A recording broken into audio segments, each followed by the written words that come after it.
The rain poured heavily over the city that night, washing the neon lights into trembling reflections on the empty streets. Inside the private hospital wing, sealed off from the world, Nora Williams adjusted her nurse's cap with trembling fingers. She had been called in at midnight. No explanation, no patient details, only one warning from the hospital director. Do not ask questions. Do not look into his eyes longer than necessary. Do your job and leave. Room 701. Everyone knew what that room meant. The Mafia King, Adrian Moretti, a man whose name alone could stop conversations, end careers, and erase lives. A man whispered about in fear, never spoken aloud in confidence. He owned half the city, casinos, ports, politicians, and the other half feared him. And now, he was dying. Nora pushed the door open. The room smelled of antiseptic and expensive cologne. Machines beeped softly, their rhythm steady but fragile. On the bed lay a man who didn't look like a monster.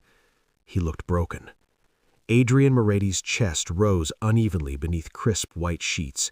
A deep gunshot wound wrapped around his side, hastily stitched. His face, sharp, powerful, devastatingly handsome, was pale.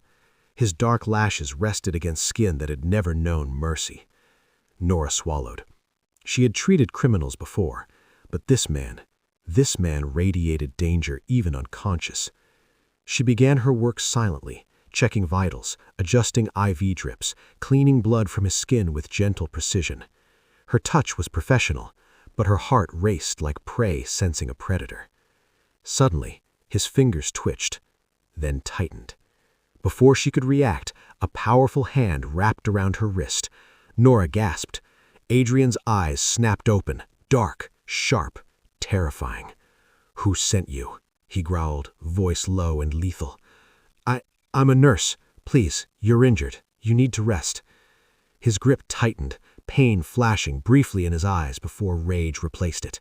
"No one touches me without permission." She met his gaze, fear shaking her voice, but not her resolve.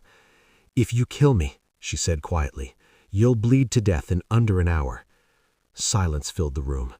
Then, something unexpected. Adrian laughed, a rough, breathless sound, half pain, half amusement. Brave, or stupid. He released her wrist. From that moment on, everything changed. The contract. Adrian survived, but survival came with complications. The bullet had damaged more than flesh. It had weakened him, slowed him, made him vulnerable. His enemies smelled blood. The Mafia King could not afford weakness. So, he created a solution. A contract. Nora was summoned to his mansion 2 weeks later, a fortress of marble, steel, and shadows. Armed guards watched her every step. She felt like a lamb led into a lion's den. Adrian waited in his study, dressed in black, power radiating from every controlled movement. "You saved my life," he said calmly. "Now I'll save yours." She frowned. "I didn't ask for—" "You will marry me." The words hit her like a gunshot. "What?" she whispered. "It will be a contract marriage," he continued coldly. "Public, legal, no romance required." "Why me?"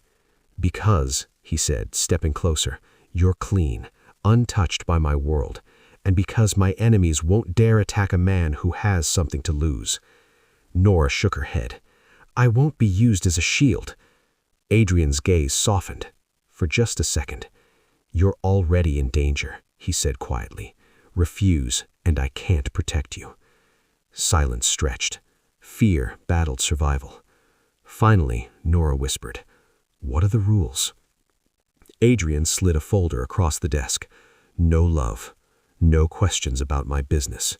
No leaving without permission. 1 year. And after that, you're free." She signed, not knowing she had just signed her heart away. Living with the devil. Life as Mrs. Moretti was nothing like she imagined.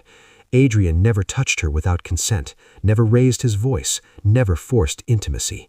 He slept in a separate room, spoke to her like an equal, yet kept emotional walls higher than the mansion gates. But danger followed them everywhere. Gunshots in the night, threatening letters, assassination attempts.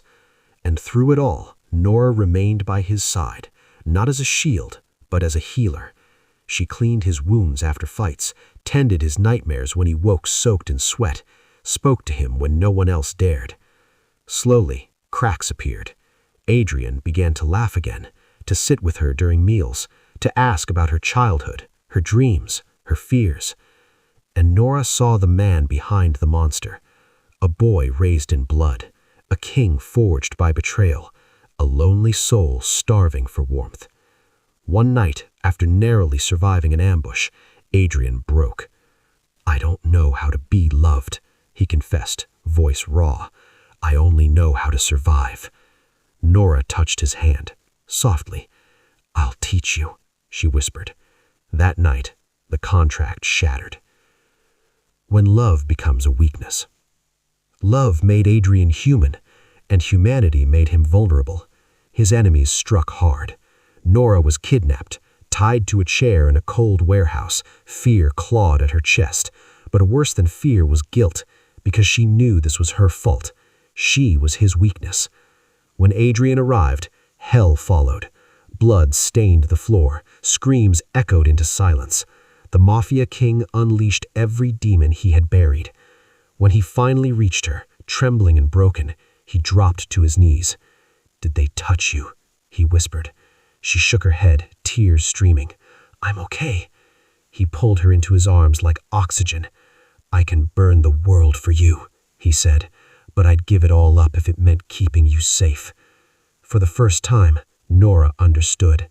This was not a contract. This was love. The choice. At the end of the year, Adrian placed divorce papers in front of her. "You're free," he said, voice controlled but eyes broken. Nora smiled sadly. "You promised freedom," she said, "not goodbye." She tore the papers in half. "I choose you," she whispered, "not the king, the man." Adrian exhaled shakily. "I don't deserve you." "Then be better," she replied. He kissed her, not like a conqueror, but like a man afraid to lose the only light in his darkness. Epilogue. Adrian Moretti disappeared from the underworld. The Mafia King died. In his place rose a businessman, philanthropist, and protector. Beside him stood a nurse who healed more than wounds. She healed a soul. And it all began with a contract that changed everything.